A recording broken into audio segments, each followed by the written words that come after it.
자, 이제 매도인의 담보 책임 할게요. 오늘 딱 기초공사 할 거예요. 담보 책임. 매도인의 담보 책임 아주 중요합니다.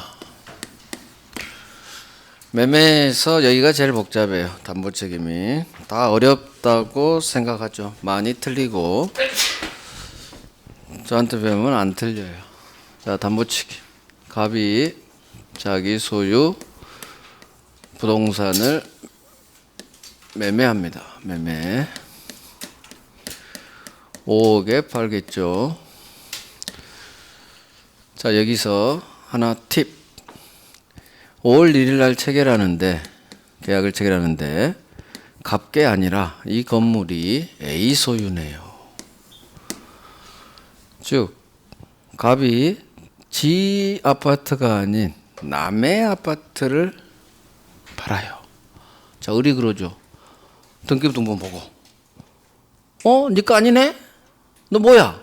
뭐 하는 놈이야? 왜 남의 아파트를 나한테 팔아? 을은 깜짝 놀라서 얘기하죠. A 거죠? 즉 매매 계약할 때 자기 소유 물건이 아니에요. 타인 소유의 물건을 파는 게 가능하냐 이거예요. 을은 을은 당연히 놀래죠. 나한테 파는 놈 지 게 아니야. 남의 거야. 그럼 도둑놈이라고 생각하죠. 야, 임마, 너 왜 남의 물건 함부로 팔아? 이게 우리 국민법 감정이에요. 안 되는 걸 알아요. 민법 공부하기 전에는 이거 안 되는 거예요. 어떻게 남의 물건을 팔아?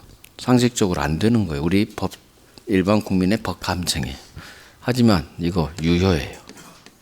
타인 소유 물건, 타인 소유 물건 매매 계약 유효해요. 먹힌다는 얘기예요. 무슨 얘기냐? 매매 계약할 때 꼭 자기 소유물일 필요는 없어요. 대부분은 자기 거겠죠. 99%. 근데 간혹 내 아파트가 아닌데도 남의 아파트를 파는 계약을 할 수가 있다는 얘기예요. 법적으로. 이유는 매매 계약은 채권행위예요. 채권행위는 채권 채무가 발생해요. 따라서 지금 계약하는 5월 1일자는 내 건 아니지만 갑이 그래요. 야, 을, 내 얘기 들어봐. 현재는 내 거 아니야. 맞아. A 거 맞아. 근데 나 이놈하고 얘기 다 돼 있어. 계약 체결했고 내일 모레면 내 앞으로 등기 넘어와. 너한테 내가 언제 등기 넘겨준다겠니? 7월 1일. 잔금 받으면서 등기 넘겨주죠. 갑이 그러는 거예요. 을, 내일 모레 내가 소유권 취득할 거야. 그 후, 2달 후, 6월, 7월. 2달 후 이상 없이 나한테 소유권 넘겨줄게. 등기 쳐줄게.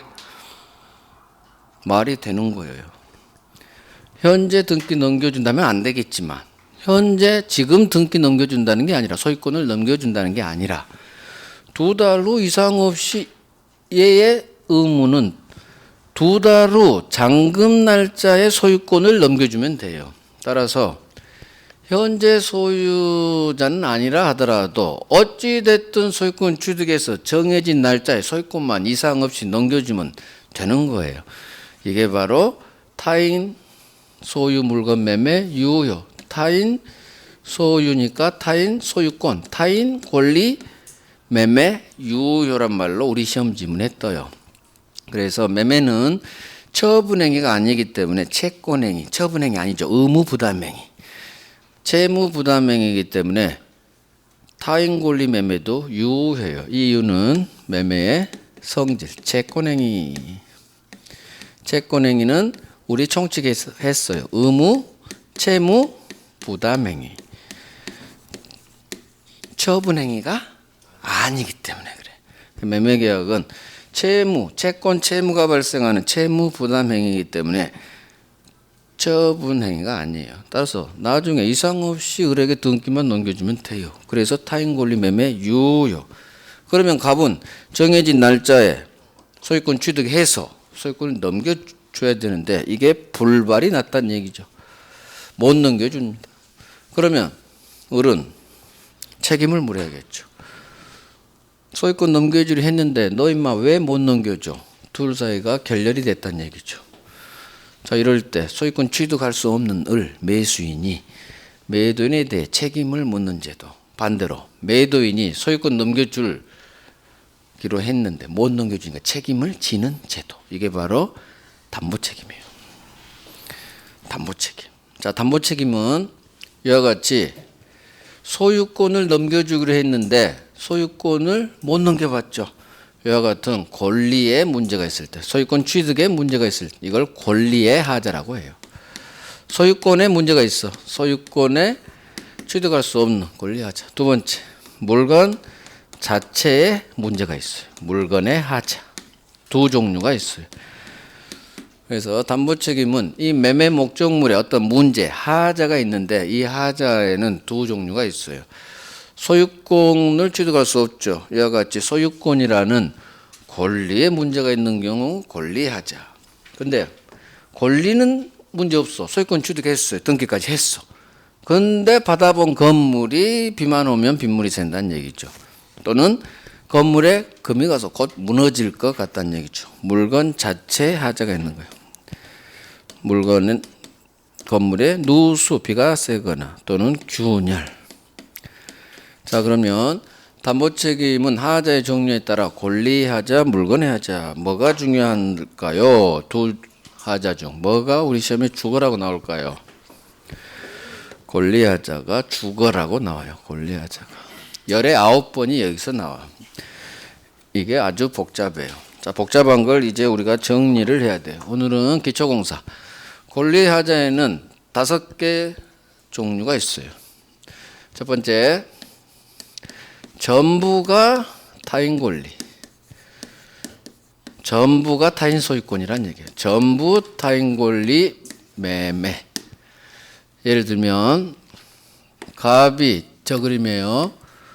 을에게 매매 계약을 하는데 갑 소유가 아니라 건물, 부동산 전부가 A 소유일 때 소유권 전부가 매도인 갑게 아닌 딴 놈 거죠.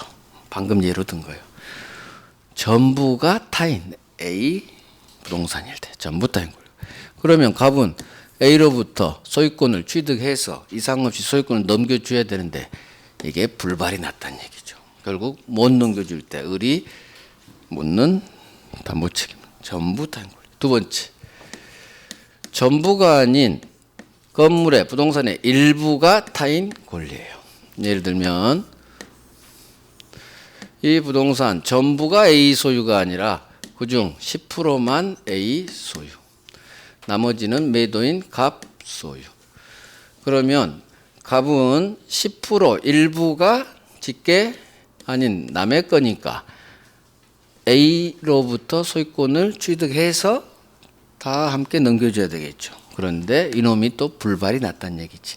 결국 이 10%에 해당되는 A 소유권을 못 넘겨준다는 얘기죠. 그럴 때 책임.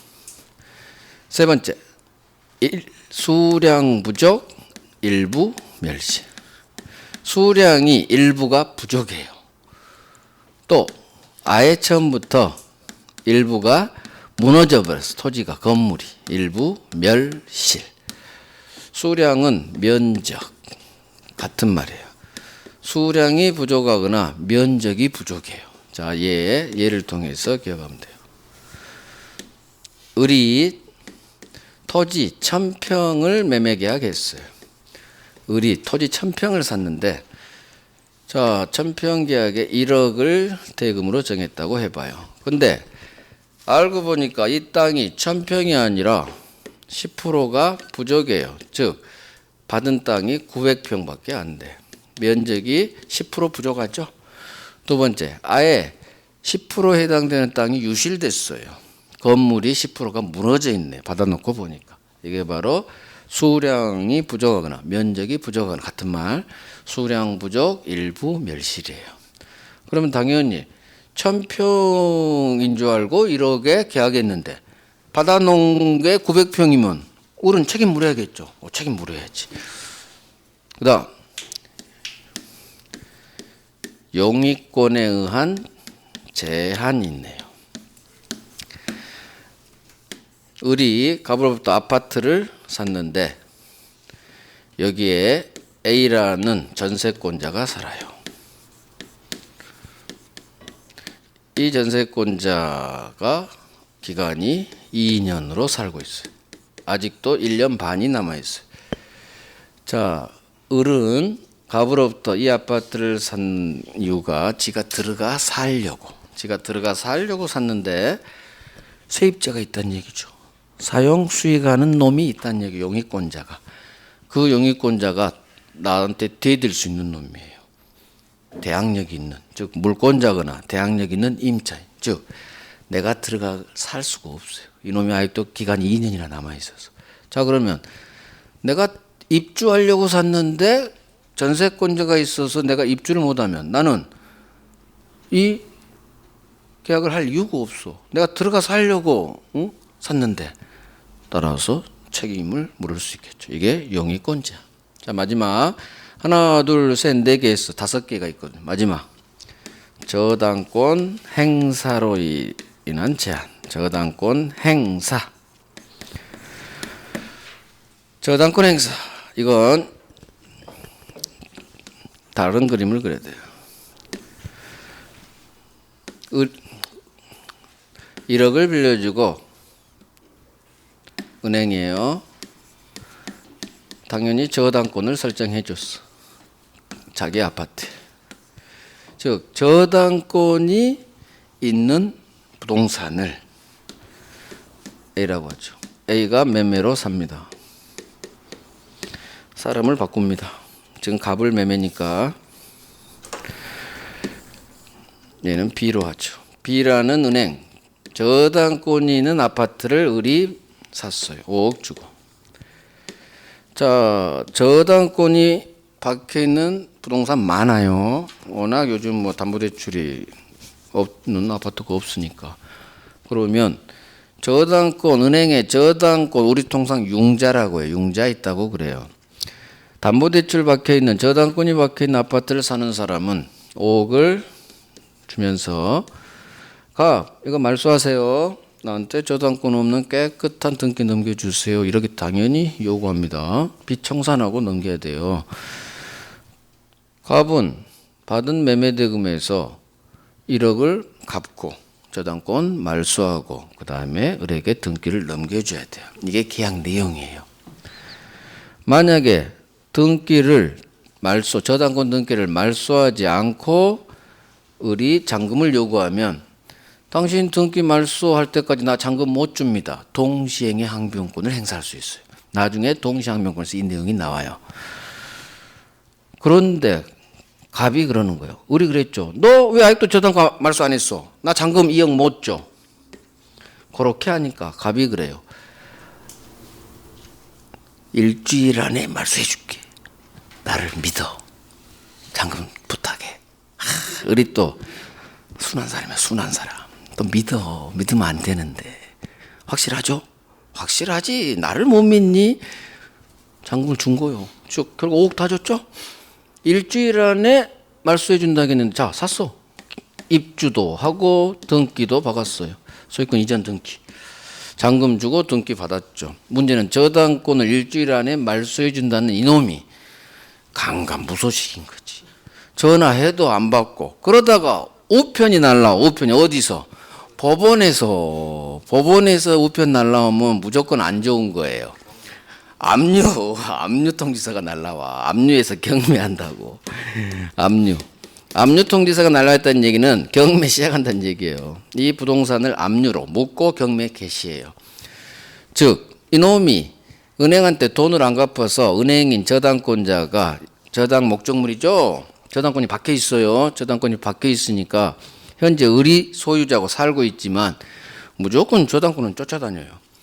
등기부에서 말소되지 않는 한. 그래서 소유자가 누구인지는 은행은 중요하지가 않아.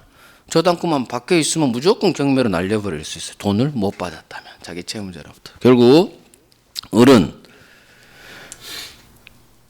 매매 계약을 했는데 저당권이 붙어 있는 부동산을 샀고, 이 저당권이 행사, 즉 실행 같은 말이에요.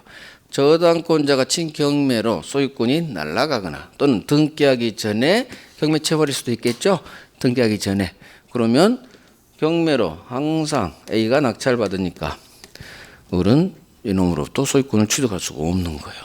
즉 저당권 행사로 인해서 매수인 을이 소유권을 취득할 수 없거나 또는 취득한 소유권을 날리거나 그럴 때 당연히 을은 가벽에 책임 물어야겠죠. 임마 네가 돈 안 갚아서 임마 경매로 날라갔잖아. 또는 소유권 못 넘기잖아. 너 책임져. 이게 다섯 번째 저당권 행사로 인한 담보 책임이에요. 자, 이게 권리하자에서 나오는 다섯 가지 담보 책임의 유형이에요. 이걸 어느 정도 외워질 정도까지 익숙해야 돼요. 그래서 한 10번, 20번 계속 뱉어보면 돼요. 전부가 타인 권리네. 일부가 남의 거네. 전부 타인 권리, 일부 타인 권리. 이 두 개를 한 5번 하시고.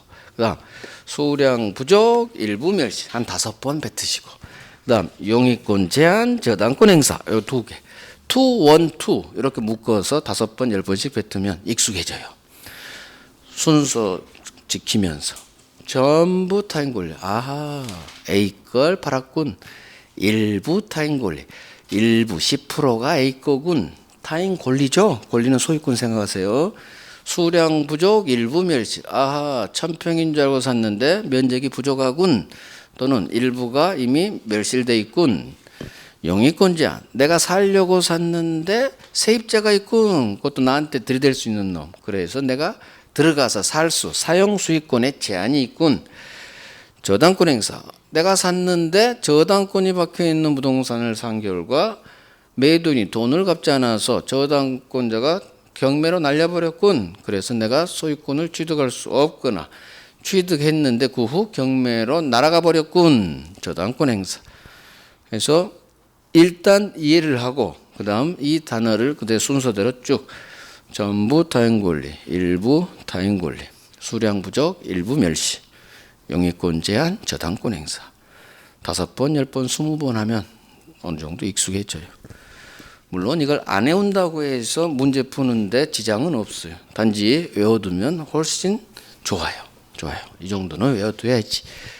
공법하고 중개사법 죽어라 외우면서 민법은 민법도 조금씩 외워줘야 돼요. 자, 이럴 때 어떤 담보책을 묻냐. 시험 문제 이제 이게 나온다는 얘기예요. 경우수를 나눕니다. 을 매수인이 이와 같은 5가지 사실을 모르고 샀을 수도 있어요. 왜? 저놈이 얘기 안 해줬으니까. 갑이. 선의의 매수인. 즉 매수인이 선인 경우. 즉 이 5가지 사실을 전혀 몰랐어. 갑건 줄 알았고 전부가 갑건 줄 알았고 1000평인 줄 알았고 세입자가 없는 줄 알았고 저당권 없는 줄 알았고 어찌됐든 몰라요. 이 5가지 사실. 그러면 첫 번째 경우수는 모르는 놈, 선의의 매수인. 두 번째, 매수인 을이 저와 같은 5가지 사실을 알아요. 갑이 얘기해 줬어. 내 거 아니야. 이상없이 넘겨줄게. 약속한 거죠. 일부 부족해. 현재 전세권자 있어. 현재 저당권 밖에 있어. 자, 등기부 등본을 보면 어느 정도 알 수 있죠. 등기부 등본을 보면. 자, 일단 상대방이 말을 안 해줘서 몰랐다 이렇게 생각하시면 돼요. 너 등기부 등본 알 수 있었을 거 아니야? 아니요. 그냥 몰랐다 하면 되는 거예요. 우리 시험은 그냥 선의하기로만 나와요. 그래서 이와 같은 사정을 모른 선의의 매수인 또는 이와 같은 사정을 말로 해줬든 등기부 등본을 지가 봤든 어찌됐든 알고 있는 악의 매수인. 자, 오늘은 여기만 할 거예요. 선이라면 어떤 책임을 가벽에 물을 수 있느냐? 3가지가 나와요. 담보책임의 내용. 첫 번째, 자 이걸로 이해를 합니다. A로부터 소유권을 취득해서 을에게 넘겨줘야 되는데 불발이 나서 넘겨줄 수가 없죠. 그러면 을은 이 매매계약을 일단 해제로 날려야겠죠. 해제로 날려요. 그 다음 손해 있으면 손해배상을 청구할 수 있어요. 자, 이 손해배상은 법률 규정에 의한 손해배상, 담보책임에서 나오는 손해배상이에요. 채무불이행 없어도 상관없어요. 불법행위 아니어도 상관없어요. 즉 담보책임 법 조문에서 나오는 법률 규정에 의한 손해배상 청구권. 다 이런 거 몰라도 돼. 어쨌든 계약 해지하고 손해 있으면 손해배상 청구할 수 있어요. 이게 담보책임 내용의 가장 중요한 거. 계약 해지, 손해 있으면 손해배상. 담보책임에서 나온 손해배상이에요. 또 하나가 더 나오는데 이 두 개. 일부죠. 일부 타인 권리, 일부 부족, 일부 멸시, 일부죠. 일부 10%예요. 1억에 샀다는 얘기죠. 그런데 일부 10% 부분 소유권을 못 받죠. 그러면 10% 부족한 부분만큼 1,000평인 줄 알고 1억 줬는데 10%가 부족하니까 1억 다 주면 돼요, 안 돼요? 우리 입장에서 만약 이걸 가져온다. 계약 해제를 하면 뭐 상관없어요. 다 날려버리니까. 하지만 아니야, 90%는 내가 취득할게. 괜찮아. 100평 없어도 900평은 내가 살게. 그러면 전부에 책정된 1억이기 때문에 10% 부족한 만큼 부족이죠, 일부. 그 부분만큼은 돈을 까는 게 맞을 거예요. 1,000평에 1억 계산됐으니까 10% 부족하면 1,000만 원은 까야지. 이게 대금 감액이에요. 그래서 일부 타인 권리하고 수량이 일부, 면적이 일부 부족이에요. 일부가 생략돼 있어요. 부족이란 말이 전부 부족이 아니고 일부 부족을 말해요. 일부. 그 부족한 비율만큼 대금을 감액할 수가 있어요. 결국 담보책임, 어떤 담보책임을 매수인이 묻느냐? 이 세 개예요. 계약을 아예 날려버리든가 해제, 손해 있으면 손해배상을 청구할 수 있고, 일부의 경우에는 부족한 부분만큼은 대금을 깔 수 있다. 대금 감액. 선의 매수인이라면 계약 해제, 손해배상, 일부 이 두 군데라면 대금 감액. 결국 대금 감액은 일부에서만 나와요. 나머지에서는 대금 감액이 나올 수가 없어요. 이런 것도 다 시험 나와요. 다음 중 대금 감액 청구권이 인정되는 경우는 그러면 이거예요. 답은 일부 타인 권리 또는 수량 부족 일부 멸시. 일부 부족한 부분만큼 감액합시다. 이해가요. 이해하면 돼요. 이게 담보책임의 가장 기초공사예요. 기초공사는 뭐냐? 이 권리하자 5개를 외우는 거. 전부 타인 권리, 일부 타인 권리, 수량 부족, 일부 멸시, 용의권 제한, 저당권 행사. 둘 이런 식으로 하면 시간이 지나면 익숙해져요. 그다음에 선의 매수인이라면 계약부터 날리고 손해 있으면 계약 해제, 손해배상은 우리 계약 해제 파트에서 많이 했잖아요. 담보책임에서 똑같이 나와요. 계약 해제, 손해배상. 단 일부의 경우에는 부족한 비율만큼 대금 감액할 수 있다. 나중에 자꾸 보면 익숙해져요. 자, 이게 담보책임의 가장 기초공사. 시험은 어디가 나오느냐? 여기가 나와요. 담보책임은 무조건 여기서 나와. 여기도 나오는데 정답 지문은 여기서 장난쳐요. 악의 매수인이 이 세 중 어떤 것은 할 수 있고 어떤 것은 또 못해. 각 5가지 유형별로. 결국 시험은 이걸 내 거로 만드는 거예요. 이건 3월에 할 거예요. 3월에. 결국 담보책임에서는 악의 매수인이 할 수 있는 경우 없는 경우 이걸 잡으면 담보책임 문제는 거의 80%가 해결이 돼요. 80%. 물론 이거 말고 또 경매도 있고 물건의 하자도 있지만 이게 가장 기본이에요. 나머지는 이걸 토대로 하면 돼요. 자, 담보책임 379페이지. 그래서 권리하자 있죠. 권리하자. 오늘은 제목만 볼 거예요.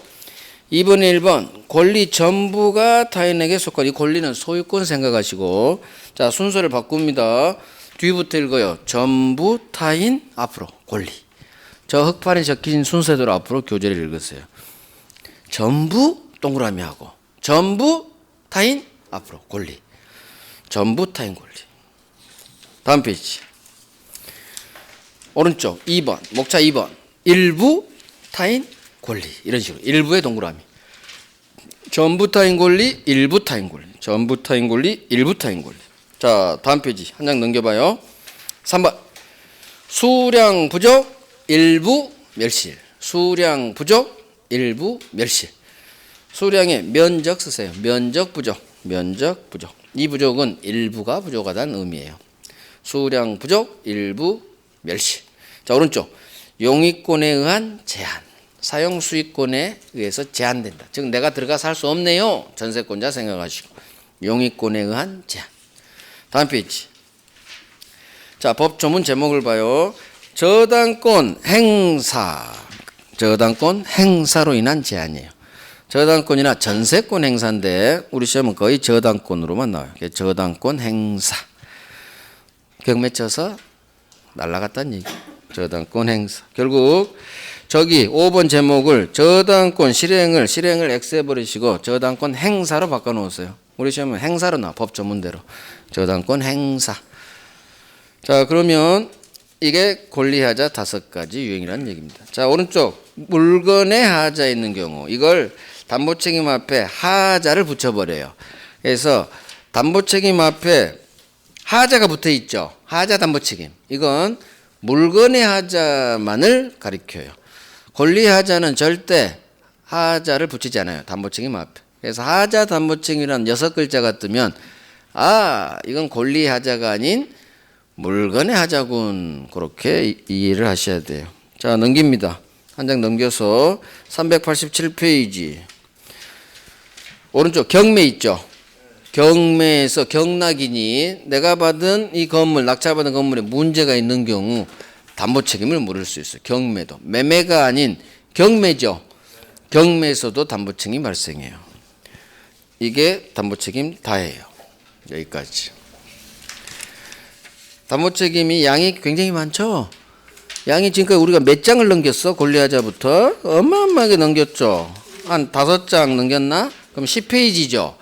10페이지를 할 필요가 없다. 정확히 저기 4줄, 물론 경매 빼고 권리하자 4줄이면 끝나요. 이 흑판 글씨하고 악이 하나, 둘, 3개, 그 다음에 4개 정도 제가 3월에 할 거예요. 4개, 4줄. 4줄로 한 6페이지가 끝나버려요. 시험에 나올 거. 그래서 3월 달에 담보 책임을 딱 중요한 거 할 거니까 오늘은 기초공사 했어요. 자, 임대차 갑니다. 임대차는 목차만 잘 잡고 오늘 끝낼까? 앞으로 10분. 자, 이제 임대차. 계약법의 마지막 목차죠. 임대차.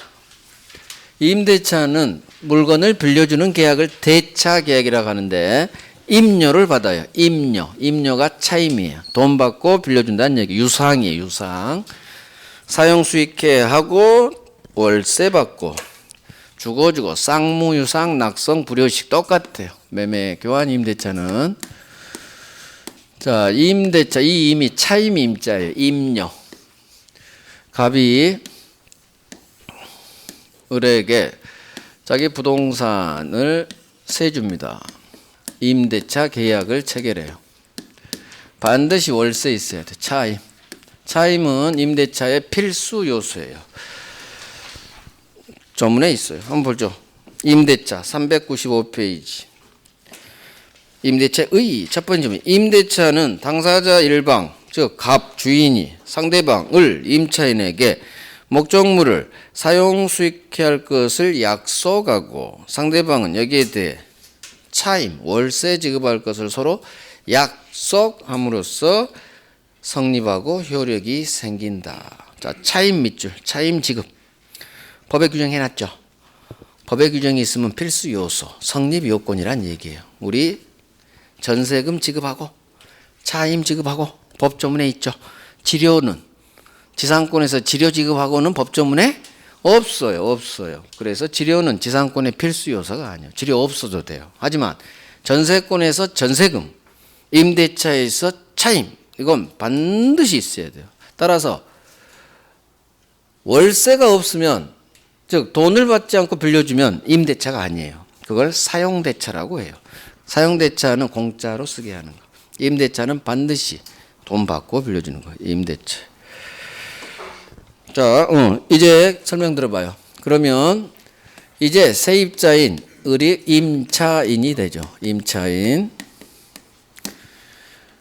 갑을 주인을 소유자겠죠. 보통 임대해준 사람, 임대인. 그 용어가 임대인, 임차인이 나와요. 그러면 세입자가 당연히 이사 들어가겠죠. 점유하면서 이 아파트를 사용할 거예요. 자, 사용할 수 있는 권리, 이걸 임차권이라고 해요. 이 임차권은 채권이에요. 왜 채권일까요? 임대차 계약이 채권법에 있어서 그래요. 동네, 매매계약, 임대차 계약 다 채권 계약이에요. 채권 계약을 통해서는 채권 채무, 채권을 취득해요. 임차권은 동네가 채권법에 있기 때문에 채권. 자, 그러면 을이, 임차인 을이 기간을, 임대 기간을 2년으로 해서 세 들어왔어요. 자, 지금 현재 1년쯤 살고 있어요. 그런데 주인이 아파트를 병에게 팔았네요. 매매로. 병이 소유권 이전 등기 칩니다. 그러면 등기 쳤으니까 얘가 새 소유자. 자, 새 주인인 병이 세입자인 을에게 이사 가주세요. 제가 샀어요. 제가 들어갈 거예요. 자, 을은 이사 가야 돼요. 버틸 수 있어요. 자, 잘 생각하고. 임차인이 새 살고 있는데 중간에 주인이 바뀌어서 새 주인이 자기 보고 나가래요. 아직 기간이 1년이나 남았는데. 그럴 때 을은 얘 말대로 이사 가야 되는지 아니면 남은 기간 좀 살랍니다. 할 수 있는지. 할 수 있어요? 없어요? 할 수 없어요. 자, 여기 임차권은 채권. 채권은 반드시 자기 채무자에 대해서만 행사할 수 있고 제3자에 대한 대항력이 없어요. 3자에 대한 대항력이 없어요. 채권. 채권은 힘이 약해요. 오로지 자기 채무자에게만 채권을 행사할 수 있지 채무자 아닌 3자야. 얘는 3자예요. 임대인, 임차인이 서로 채권, 채무 관계가 있잖아요. 그래서 주인이 바뀌면 쫓겨나요. 주인이 바뀌면. 채권이기 때문에. 하지만 전세권, 등기한 전세권자는 물권이기 때문에 지상권자도 마찬가지. 물권자는 힘이 세잖아요. 절대권. 대항할 수 있죠. 남은 기간 살 겁니다. 그래서 현실에서 물권이 없는 거예요. 집주인들이 물권을 안 줘요. 그래서 현실에서는 다 임대차 채권이란 얘기죠. 지상권도 없고 전세권도 없어요. 등기해 주는 거 물권. 자, 이러니까 우리 세입자, 서민들이 중간에 소유자가 바뀌면은 막 쫓겨나더라. 자, 이걸 예상해서 민법이 안 쫓겨날 수 있는 방법을 마련을 해놨어요.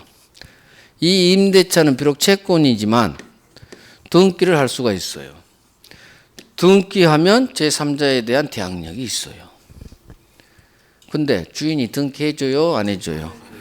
안 해줘요. 왜? 등기하면 힘이 세지니까 임대차하면서 주인 공동신청주의라 주인이 협조를 해줘야 되는데 등기를 안 해줘요. 힘이 세지는 걸 주인은 원하잖아요. 그러니까 법은 등기하면 대항력이 있지만 현실적으로 등기가 되는 경우가 없어요.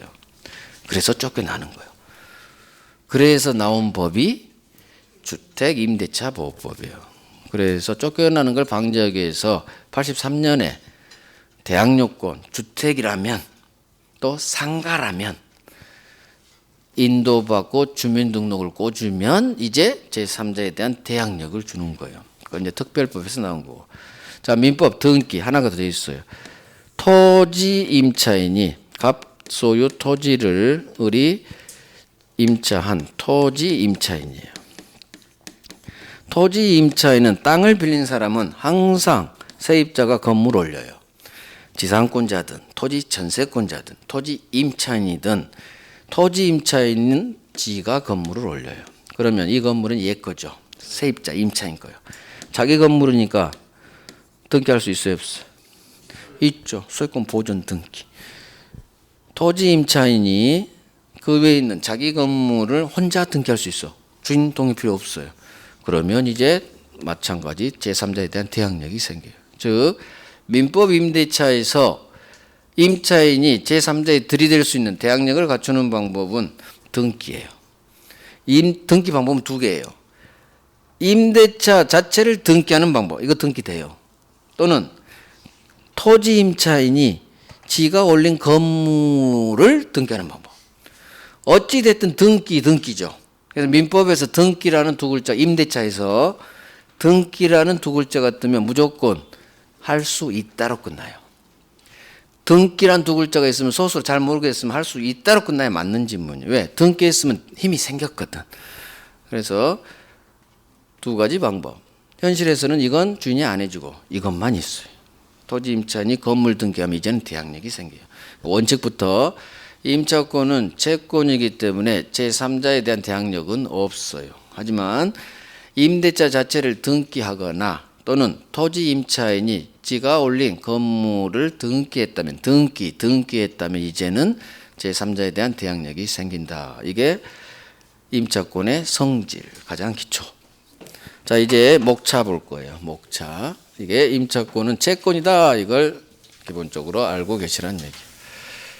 자, 그러면 임대차는 세 문제나 나오는데 어디에서 나오냐. 일단 목차 첫 번째.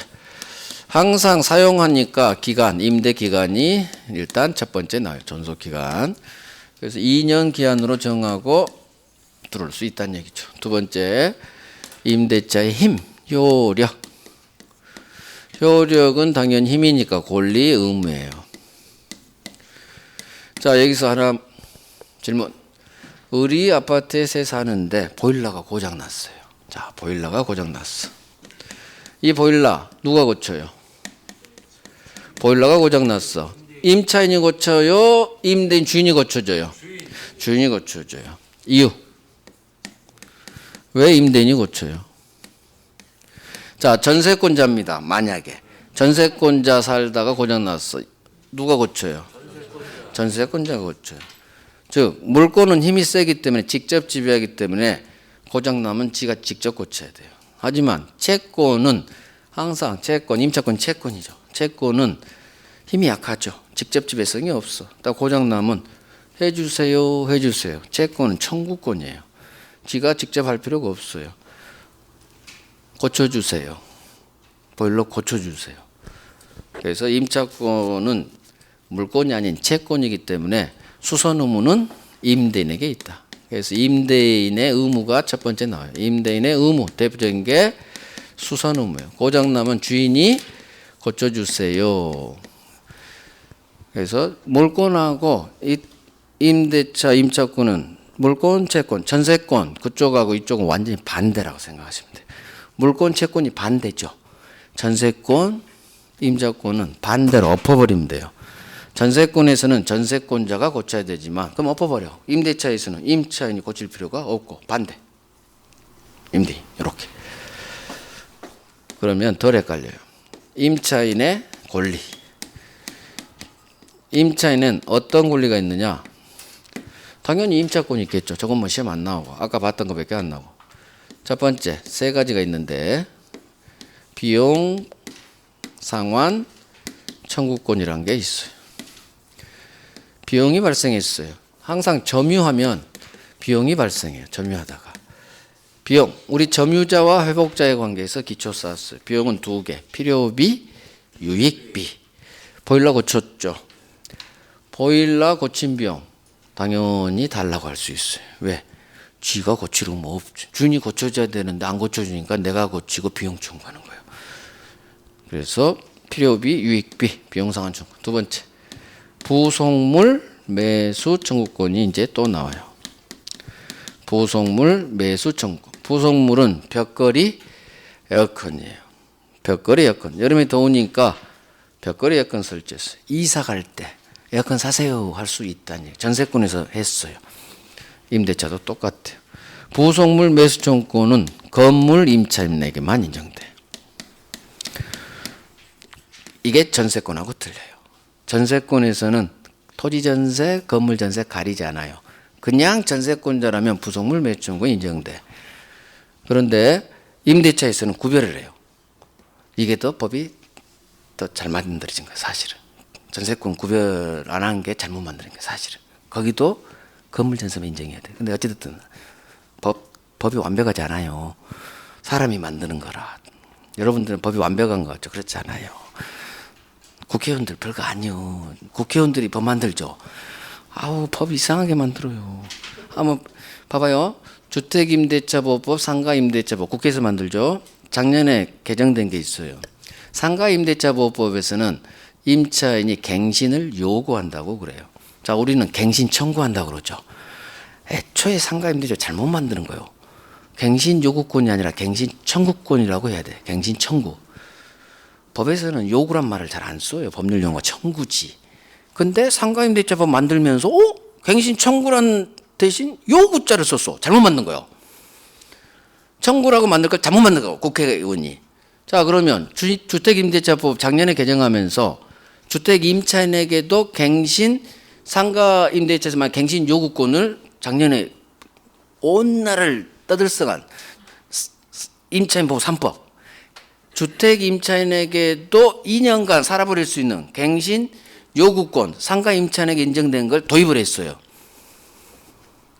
그러면 상가임대차보호법이 갱신 요구권이니까 주택임대차 똑같은 권리거든요. 나중에 배우면 알겠지만 그럼 갱신 요구권이라고 해줘야 돼. 근데 여기는 또 민법대로 갱신 청구권에 있어. 균형이 안 맞아요. 균형이. 권리 내용이 같아요. 근데 상가는 갱신 요구권이라고 하고 주택은 갱신 청구권이라고 제자리로 돌린 거지. 법이 정말 잘 못 만들고 있다. 용어 통일을 안 해줘요. 많아요. 이쪽은 해지 통고라고 했는데 이쪽은 해지 통지라고 하고 균형이 안 맞아. 균형이 같은 내용인데 해지 통고라고 해야 돼. 나중에 제가 보면서 즉 한두 개가 아니란 얘기예요. 법을 잘못 만든 게 진짜. 그러니까 국민들이 헷갈리는 거야. 여기서는 갱신 요구고 왜 여기서는 갱신 청구야. 통일을 시켜줘야죠. 통일. 애초에 맞는 건 갱신 청구가 맞아요. 요구자가 애초에 잘못됐어. 하지만 상가 임차인은 자 내가 상가도 있고 주택도 세 살아요. 그러면 건물 가면 갱신 요구로 써야 되고 주택으로 오면 갱신 청구로 써야 돼. 이런 게 어디냐고. 같은 권리인데 용어를 통일을 안 시켜준다. 어찌됐든 우리를 힘들게 거기가 여기 달라요. 부속물 매수 청구하려면 반드시 토지 임차인은 안 돼요. 건물 임차인만. 이것도 시험 3번 나왔어. 건물 임차인만. 그래서 제가 부속물 예를 벽걸이 에어컨이라고 하는 거예요. 자, 토지에는 벽이 있어요, 없어요? 없어. 건물만 벽이 있어요. 그래서 건물에 설치한 벽걸이 에어컨이 부속물 예예요. 벽걸이, 건물 임차인, 건물벽 이렇게 하시라고. 지상물 매수 청구권이 나오죠. 지상물 매수 청구권. 우리 지상권에서 했죠. 기간 만료했네요. 지상 건물이 현존합니다. 한번 가자고 해야 돼요. 갱신 청구하고. 그런데 주인이 나가세요. 갱신 거절. 그러면 건물 사세요. 그 조문을 그대로 갖다 썼어요. 자, 여기 임대차에서는 토지 임차인에게만 인정돼요. 지상물은. 건물 임차인은 나올 수가 없어요. 성질상. 그래서 거기도 지상권은 토지만 대상이죠. 이건 당연한 거예요. 이건 당연한 거예요. 건물에는 나올 수가 없어. 건물 임차인이 뭔 건물을 올려 또. 이건 성질상 당연해요. 자, 결국 이 세 개, 임차인이 가지고 있는 세 개, 비용, 부속물, 지상물 매수 청구권. 이게 임대차에서 가장 중요해요. 가장. 그 다음 임차인의 권리 있으니까 임차인의 의무 하나 있을 거예요. 지금 목차만 볼 거예요. 임차인의 의무. 당연히 월세 잘 내야겠죠. 차임 지급 의무. 자, 1, 2, 3으로 하고요. 그 다음 세 번째 목차가 임차권을 양도해요. 임차권 양도하고 임차 목적물을 전대차로 다시 얘가 세를 줘요. 이게 임차권 양도 전대요. 마지막 목차는 임대차가 종료하겠죠. 소멸하고 같아. 임차권 소멸 종료로 나와요. 자, 여기 이제 설명하고 마칩니다. 임차권 양도. 일단 어디가 제일 중요하냐? 임대차는 세 문제가 나오는데 압도적으로 볼 것도 없어요. 임대차는 무조건 여기만 하면 돼. 여기. 비용, 부속물, 지상물. 그다음 임차권 양도 전대. 여기. 특히 무단 전대. 무단으로 임차인이 전대한 무단전대가 사례 문제로 나와요. 그 임대차는 이 두 개를 하는 거예요. 이 두 개를. 비용, 부속물, 지상물 매수청권 이거 하고 그다음 양도 전대, 특히 무단전대 하고 이 두 개 하고 여력이 되면 다른 것 살살 보면 돼요. 여력이 안 되면 이것만 파야 돼. 왜? 해마다 나와 얘들은. 해마다. 얘들은 5년에 한 번씩 나오고. 그럼 뭘 해야 되겠어요? 해마다 나온 걸 해야 돼. 해마다 나온 거. 그걸 열심히 해가지고 해마다 나온 걸 틀리지 말자 그거죠. 그래서 여기를 3월 달에 이제 집중적으로 할 거예요. 3월 달에. 임차권의 양도 설명해 드릴게요. 이거 설명하고 마칠 거예요. 자, 을이 새 살고 있어요. 그럼 임차권이 있죠. 1년째 살고 있는데 얘가 미국으로 발령이 났어요. 그러면 미국으로 짐 싸서 이사 가야 되는데 당연히 이사 가려면 얘 임차권 돈 받고 팔 수 있어요. 채권이니까. 못 팔게? 없어요. 병한테 임차권을 팔고 간다. 양도한다 그래요. 우리가 지상권도 양도하고 전세권도 양도. 물권이니까 모든 재산권이 매매 대상. 넘겼다 그러면 양도됐다고 그래요. 두 번째, 임차권을 양도 아예 팔아버리고 갈 수도 있지만 남은 기간 동안 친구 병한테 네가 들어와 살아 할 수가 있어요. 얘가 다시 새끼쳐요. 이걸 전대차 한다고 그래요. 전대차. 구를 전자, 전전세, 전대차 같은 말이에요. 한번 임대차를 더 굴려버려요. 이걸 구를 전자예요. 굴린다, 새끼친다 그거예요. 그래서 병에게 새로 세를 얘가 마치 지가 주인인 것처럼 임대차를 굴려. 이걸 전대차 계약. 얘를 전차인 그래요. 자, 그러면 문제는 을이 임차권을 양도하거나 임차 목적물을 전대할 때 주인 동의를 받고 해야 되는지 그 문제가 나와요. 항상. 주인 동의 받고 팔아야 될까요? 주인 동의 없이도 병에게 팔아버릴 수 있을까요? 주인 동의. 자, 하나 다시 한번. 전세권 팔 때 주인 동의 필요해요? 필요 없어요? 전세권은 처분의 자유, 물권은 강한 양도성. 그러면 임대차는 동의 받아야겠어요? 전세권과 같이 동의 필요 없겠어요? 받아야 돼요. 이유는 반대니까. 이유는 전세권 반대니까. 물권 반대니까. 전세권 반대니까. 무조건 반대요. 수선 의무도 전세권자가 되지만 여기는 주인이.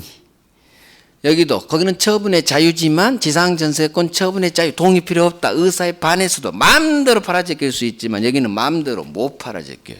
즉 주인 동의가 있어야 돼. 이유는 채권이라 그래. 채권은 힘이 약해요. 물권은 강한 양도성이 있지만 채권은 힘이 약하기 때문에 반드시 주인 허락을 받아야 돼. 주인. 따라서 주인 허락을 받아야 팔고 전대할 수 있는데 주인 동의를 허락을 안 받고 막 팔아버렸다는 얘기지. 또는 전대했다는 얘기지. 그러면 갑이 이 사실을 알게 됐어. 어느 날 자기 아파트 와봤더니 이상한 놈이 살고 있어. 전차인으로. 그러면 갑은 이놈한테 나가라고 할 수 있어요. 있지. 무단 전차이니까. 얘는 법을 위반했잖아요. 동의 없이. 따라서 얘들은 주인에게 대항할 수 없다. 그래서 무단 전차에는 동의를 안 받았으니까 법을 위반했잖아요. 주인한테 대항할 수 없어요. 즉 주인 나가라고 하면 얘는 쫓겨나요. 그래서 이게 무단 전대에 관한 법률 관계예요. 갑을 을병 갑병사의 법률. 그게 무단 전대했을 때 사례 문제로 나와요. 사례 문제로. 잘 나와요. 3년에 한 번 정도. 그래서 임대차는 이렇게 가장 할 게 비용, 부속물, 지상물. 특히 지상물이 내용이 좀 많아요. 세축. 비용이 가장 작고.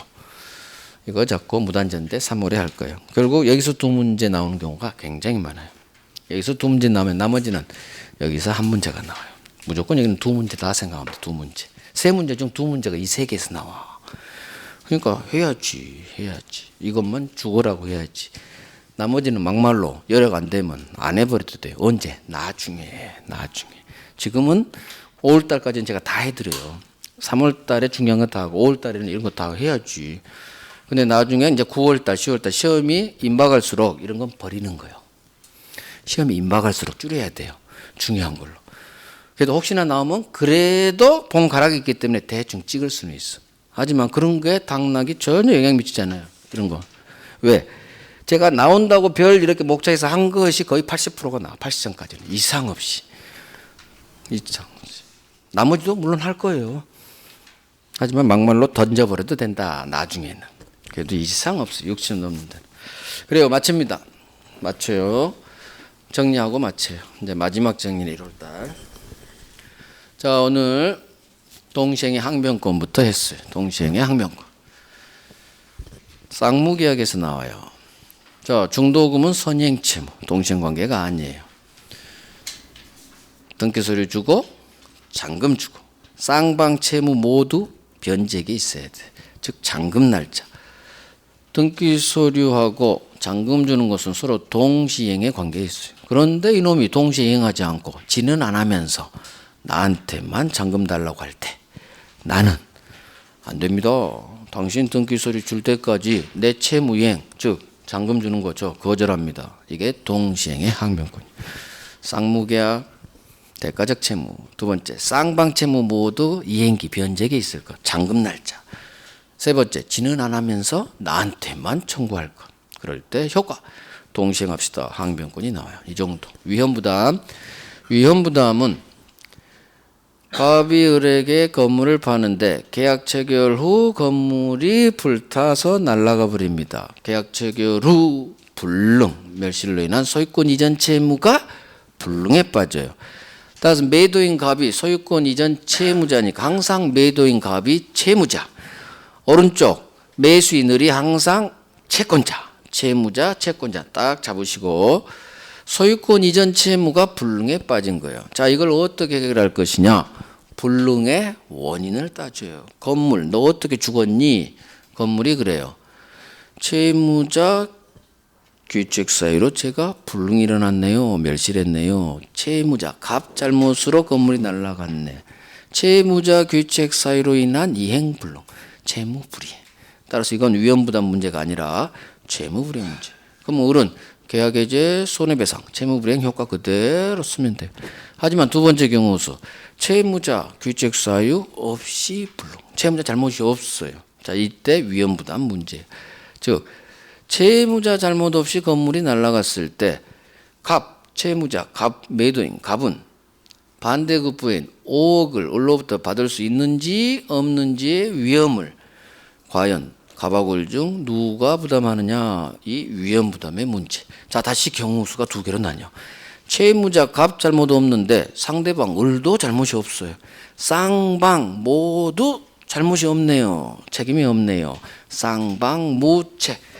갑도 잘못 없고 을도 잘못 없고 결국 이건 불가항력적 사유, 태풍, 자연재해로 날아가 버렸어요. 그때 갑은 을에게 잘못이 없기 때문에 잘못 없는 을에게 돈 달라 할 수는 없다. 이행 청구할 수 없다. 따라서 이 위험은 채무자 갑이 부담한다. 왜? 지 영역에 있어서 그래요. 이걸 채무자 위험 부담주의 그래요. 그런데 경우수 두 번째, 채무자는 잘못 없는데 채권자 을이 놀러 와서 불내버렸어요. 채권자 을의 귀책 사유로 불능이 났다. 그러면 갑은 당연히 불낸 을한테 돈 주세요. 이행 청구할 수 있다로 끝나야지. 있다로. 그래서 위험부담은 이렇게 딱 정리하세요. 자꾸 들으면 돼요. 자, 삼자를 위한 계약. 삼자 병이 나오겠죠. 갑과 을이 매매 계약하면서 갑이 을에게 부탁을 합니다. 돈을 나한테 주지 말고 대금을 제3자 병에게 주면 안 되겠니? 요청했다. 갑이 요약자. 을이 그래? 오케이 알겠어. 승낙했다. 낙약자. 낙약자 을이 돈을 병에게 줄 채무를 부담하니까 낙약자가 채무자라고 해요. 제3자 이로 인한 수익을 받으니까 수익자. 그래서 용어 정리. 요약자, 낙약자, 수익자. 3자. 자, 3자를 위한 계약. 당사자는 매매 계약을 체결한 갑하고 을만이 당사자예요. 병은 수익만 받을 뿐 이 매매 계약에 관여를 안 했어. 그래서 제3자는 계약 당사자가 아니다. 따라서 이 계약에서 혹시 취소나 해제가 문제됐을 때 3자는 절대 지가 취소 해제 날려버릴 힘은 없어요. 당사자가 아니기 때문에. 계약 취소 해제는 계약 당사자인 갑이나 을만이 할 수 있어요. 자, 갑과 을 사이 관계, 기본 관계, 3자 계약 자체. 갑하고 병 사이 관계, 요약자와 수익자 사이 관계, 요약자와 3자 사이 관계, 이걸 대가 관계라고 하는데 저쪽은 너무 멀어서 3자 계약에 어떤 영향을 미치지 못해요. 너무 멀어요. 너무 멀어. 영향을 미치지 못해. 따라서 낙약자는 저쪽 이유를 가지고 3자에게 대항할 수는 없는 거예요. 영향을 못 미치니까 부정, 대항할 수도 없는 거예요. 없다가 연결돼. 하지만 3자 계약, 지들이 체결한 매매 계약의 어떤 문제를 가지고는 당연히 자기 계약이니까 얘 같은 그 소리 안 줘? 그러면 나도 임마 너한테 잔금 못 줘. 할 수 있는 3자 계약 자체에서 발생한 문제를 가지고 낙약자는 제3자에게 대항할 수 있다. 그러니까 이쪽 문제로는 대항할 수 있지만 저쪽 문제로는 대항할 수가 없다. 이렇게 반대로 엎어버리면 돼요. 자, 3자 계약. 이쪽 저쪽 다 했고 수익의사 표시. 자, 3자 계약 체결한 매매 계약만으로 3자가 권리를 취득하느냐? 그렇지가 않아요. 평양감사도 지가 싫으면 싫은 거예요. 따라서 계약의 이익을 받겠다는 수익의사 표시를 해야만 3자는 권리가 발생, 취득합니다. 중요한 것은 이 수익의 의사 표시를 3자가 누구에게 하느냐? 자기한테 돈 줄로. 을에게 해요. 낙약자, 채무자에게. 자기한테 돈 줄로만 나한테 돈 줘. 수익 받을게. 낙약자, 채무자. 같은 말. 영어 정리하시고. 다 한 것 같네? 대항한다. 다 했고. 매매 갑니다. 매매 계약의 성립에서 일방예약, 계약금 계약이 나오고 효력, 법조문 3개만 보면 되고 담보책임, 환매 이렇게 갑니다. 계약금 계약. 갑과 을이 매매 계약하면서 계약금을 겁니다. 5천만 원 10%. 자, 이게 바로 계약금 계약인데 계약금 계약의 성질. 계약금 계약은 약속만으로 절대 안 돼요. 실제 쏘아줘야 돼요. 계약금 계약은 계약금을 실제 지급해야만 계약금 계약이 성립합니다. 그래서 요물계약이라고 하고요. 계약금 계약은 매매 계약에 붙어서 나와요. 그래서 매매가 주, 계약금 계약은 정된 계약이다. 그래서 요물계약이자 정된 계약이다. 자, 계약금은 왜 걷느냐? 계약금은 2가지 작동을 해요. 자, 우리 법이 해제할 수 있는 기능을 줘요. 이게 바로 계약금 해제 기능이에요. 이걸 계약을 해제할 수 있다 해서 이 계약금을 해약금이라고 하고 우리 법 조문 제목이 해약금, 계약을 해제할 수 있게 힘을 줘요. 자, 계약을 해제할 수 있는데 손해는 봐야 되겠죠. 그래서 교부자는 계약금 포기, 받은 놈, 매도인이 항상 받아요. 받은 놈은 더블, 좋아요. 100을 상환해서 계약을 해지할 수가 있어요. 이게 계약금 해지. 단 아무 때나 이렇게 계약금 해지할 수는 없고 이행착수 전에만 가능해. 이행착수는 결국 중도금 지급 전에만. 자, 이게 해약금인데 위약금으로 또 작동합니다. 위약금은 위약, 계약을 위반한 경우, 즉 채무 불이행이 있는 경우 계약금 상당액을 상대방에게 뺏겨요. 이렇게 하는 특약을 걸었을 때 계약금은 위약금으로 뺏을 수 있어. 위약, 계약 위반, 채무 불이행이 반드시 나와요.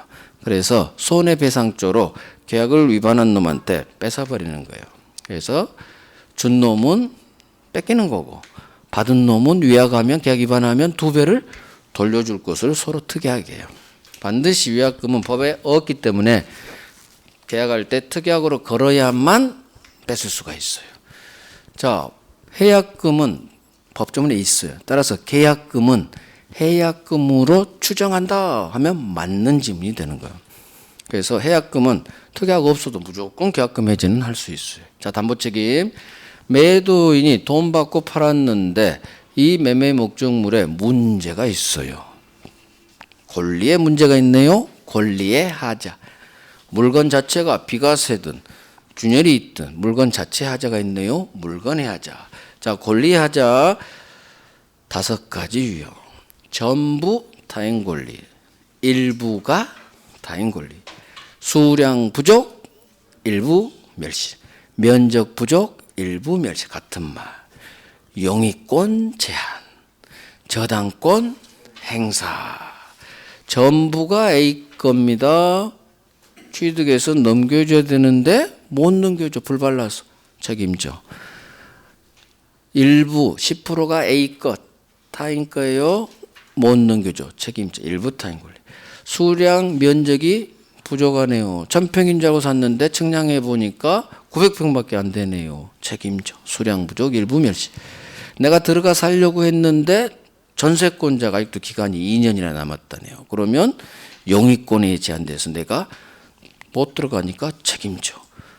저당권이 박혀 있는 부동산을 샀는데 이놈이 말 쏘고 나한테 넘겨야 되는데 저당권자가 친 경매로 소유권을 취득할 수 없거나 아니면 취득한 후 날아가 버리거나. 저당권 행사. 매수인이 선이냐 악이냐에 따라 달라지는데 이와 같은 5가지 사정을 몰랐다면 이 사람은 보호해 줄 필요가 있어요. 선의는 항상 우리가 보호해 주니까. 그래서 선의 매수인이라면 계약 해제 날릴 수 있어요. 그 다음 손해 있으면 손해배상도 청구할 선이니까. 또 일부라면 1000평인 줄 알고 1억에 계산했는데 900평밖에 안 돼요. 그럼 내가 1억을 다 주면 안 됩니다. 그래서 부족한 10%만큼 돈 까야지. 대금 감액이 나와요. 선의 매수인은 3가지 다 할 수 있어요. 계약해제, 손해배상, 일부에서 나온 것 대금 감액. 대금 감액. 자, 악의는 나중에. 자, 임대차 갑니다. 임대차는 사용수에게 할 것을 약정하고 차임 지급할 것을 서로 약속함으로써 성립합니다. 차임 반드시 지급해야 돼요. 필수 요소. 임차인, 임대인. 자, 임차인, 임대차 계약의 동네가 채권법, 계약법이에요. 따라서 임차인이 점유하면서 세사하는데 이 권리를 임차권이라고 하는데 이거 채권입니다. 채권은 힘이 약해요. 물권에 비해서. 따라서 제3자에 대한 대항력이 없다는 얘기예요. 중간에 주인이 바뀌면 얘는 쫓겨납니다. 하지만 민법이 쫓겨나지 않도록 방법을 2개를 해놨어요. 등기치면 돼요. 임대차 자체를 등기하면 일단 등기했으니까 제3자에 대한 대항력이 생겨. 2번째, 토지를 빌린 토지 임차인이 건물을 항상 올립니다. 건물은 지 거기 때문에 지 혼자 등기칠 수 있어요. 토지 임차인이 지상 건물을 등기한 때에는 제3자에 대해 임대차 효력을 주장할 수 있다. 이게 법조문 그대로예요. 즉 등기, 어찌됐든 임차인이 등기를 하면 제3자에 대한 대항력이 생긴다. 자, 존속기간, 사용기간, 임대기간 봐야 되겠고, 그 다음 효력으로서 권리 의무. 보일러가 고장났습니다. 주인이 고쳐줘야 돼요.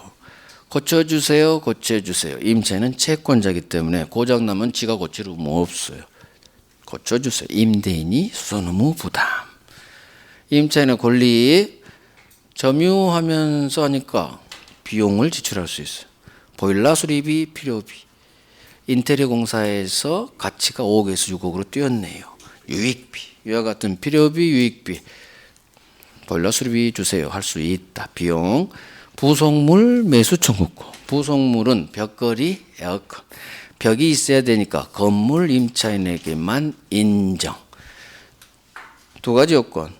모든 부속물 아니에요. 주인 동의 얻어 부속. 아까 안 했지만 또는 임대인으로부터 매수한 경우에만 이사 갈 때 사세요 할 수 있어요. 이게 부속물 매수 청구. 부합물 반대말이에요.